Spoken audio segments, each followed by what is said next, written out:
One of the things that I think is really important to say about practitioners, and people may see it as they look at this, but in the tradition of Holmes and the church, practitioners, when they finish, they are asked a question: what is your ministry?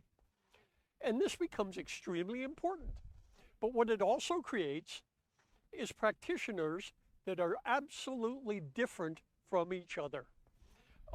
When a group of us from Sarasota came into the church in Manatee, you couldn't find 6 more different people. And we each did different things, and we each did them well. And I wouldn't do what Beth did, and Beth wouldn't do what Janet did, but we were wonderful.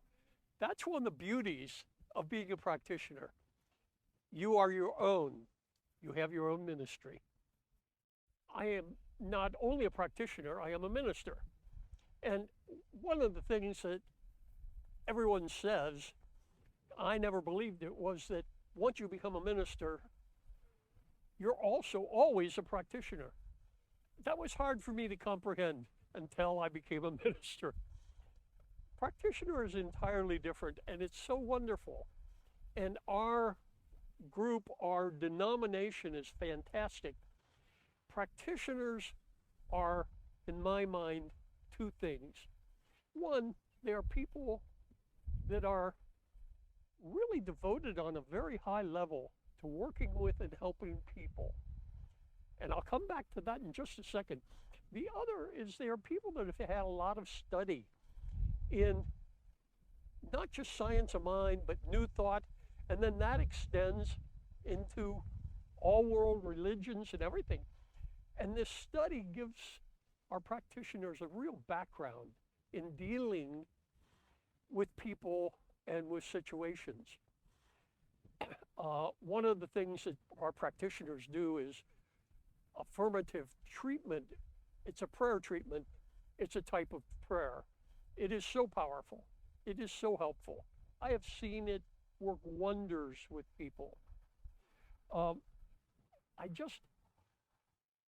of the other things about being a practitioner is that as you are one, you have a mindset, you have a being, you have an awareness, and it's a responsibility, not to anything you sign, not to a group, it's a responsibility to your source to carry forth much of all of what you've learned, all of who you be, and to share it openly. And although practitioners charge for sessions often, but you also share it very freely. So it's a wonderful thing. It's also a long trip to become a practitioner. But everyone keeps saying, well, I'll take this and I'll take that. I don't think I'll really stay with this and do it. 99% stay with it and do it because the more they get into it, the more they love it. So it's one of the most beautiful things that ever happened to me.